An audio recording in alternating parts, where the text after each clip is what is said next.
अस्सलामु अलैकुम वरहमतुल्लाहि वबरकातुह।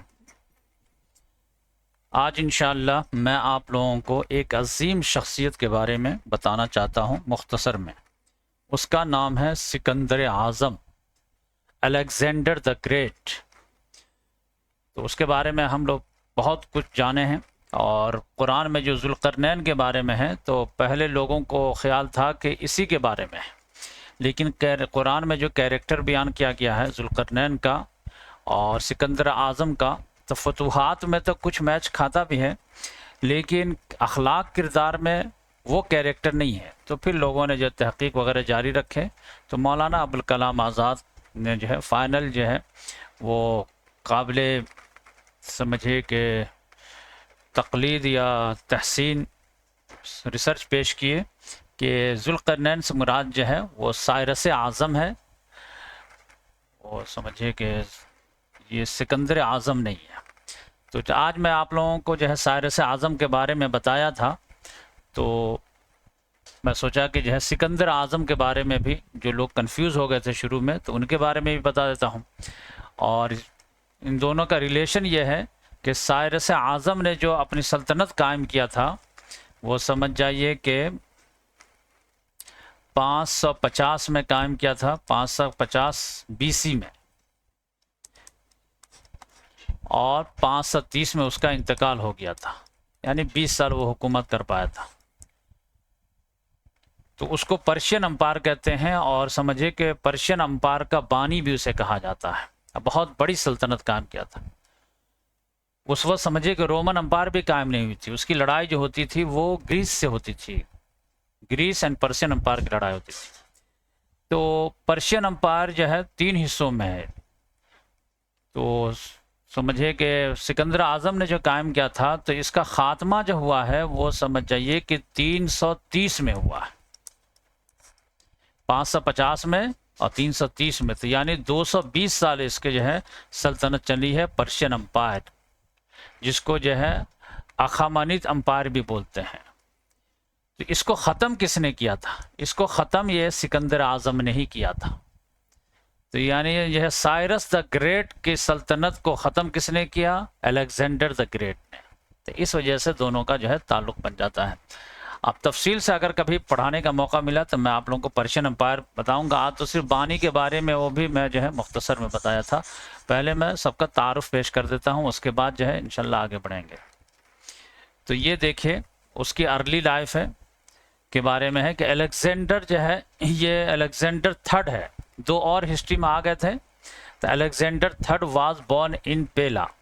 तो ये ग्रीस में एक जगह है पेला, अभी मैं दिखाऊंगा मैप में तो आप पता चल जाएगा। और ये कहाँ है? मैसेडोनिया में, जिसको उर्दू में मकदूनिया बोलते हैं। तो इसी वजह से जो है मकदूनिया अलग है और नॉर्थ मैसेडोनिया अलग है। इन कब पैदा हुआ था?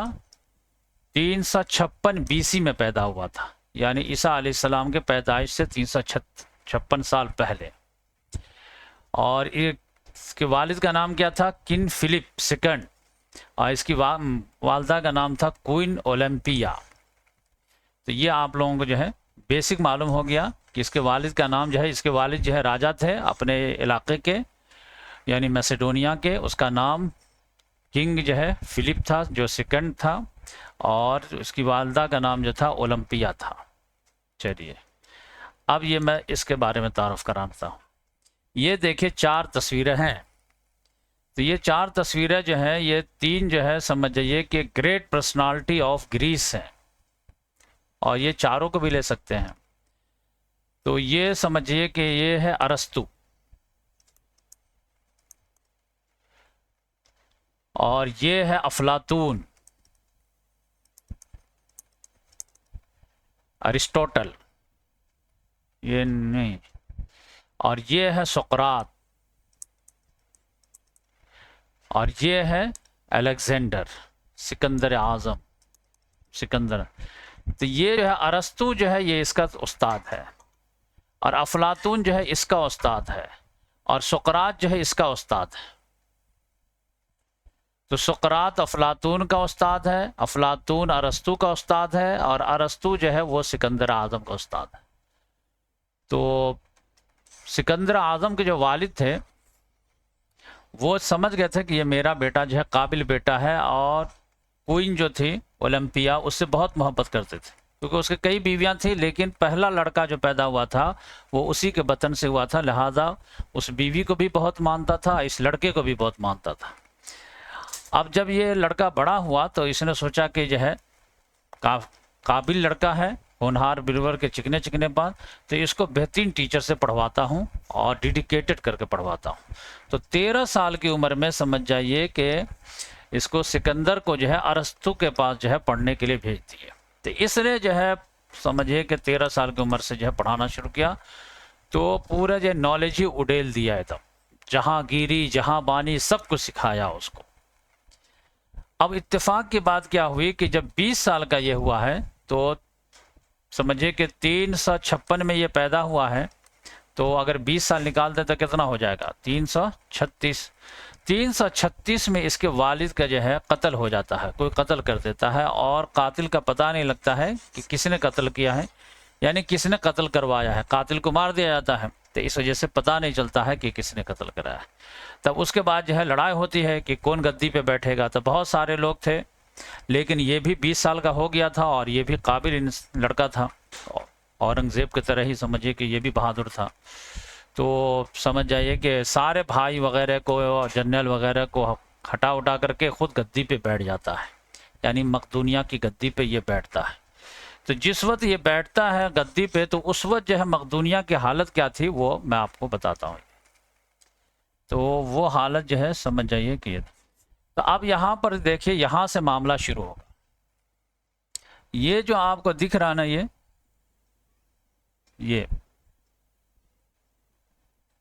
बस इतने ही पर इसको हुकूमत थी, जहाँ 336 में जब इसको मिला है, ये देख लीजिए यहाँ पे, यहाँ मकदूनिया लिखा हुआ है और ये ग्रे कलर में, बस इतने ही पे हुकूमत थी।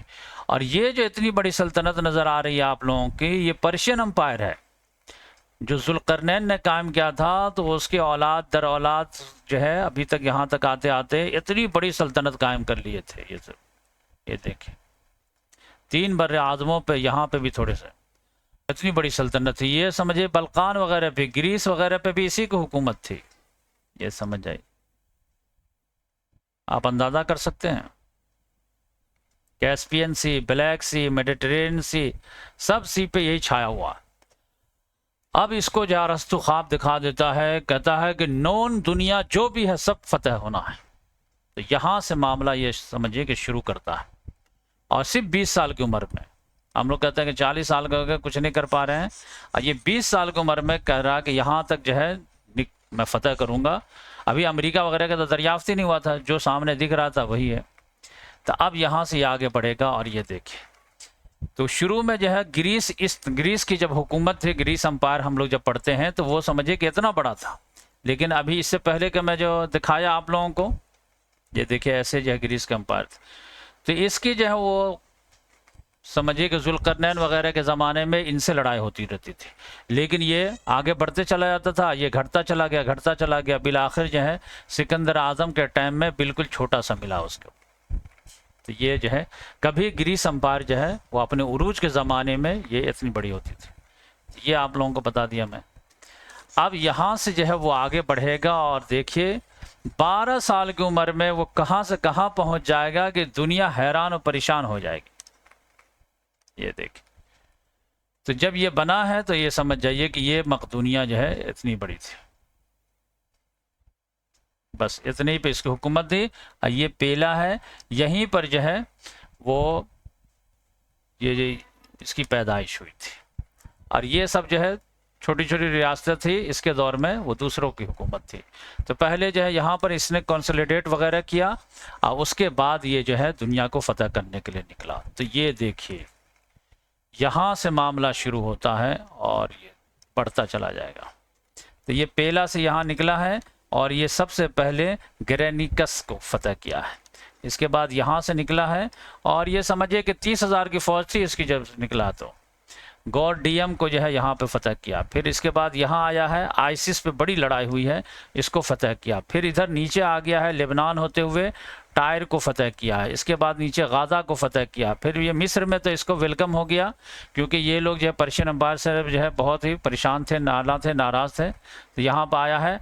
और इस्कंदरिया जो है, अलेक्जेंड्रिया एक शहर बसाया है यहाँ पे, क्योंकि ये अफ्रीका और यूरोप का बास्केट कहलाता था नाइल रिवर की वजह से मिस्र। तो यहाँ पे एक शहर बसाया है जो अभी भी जो है इस्कंदरिया है।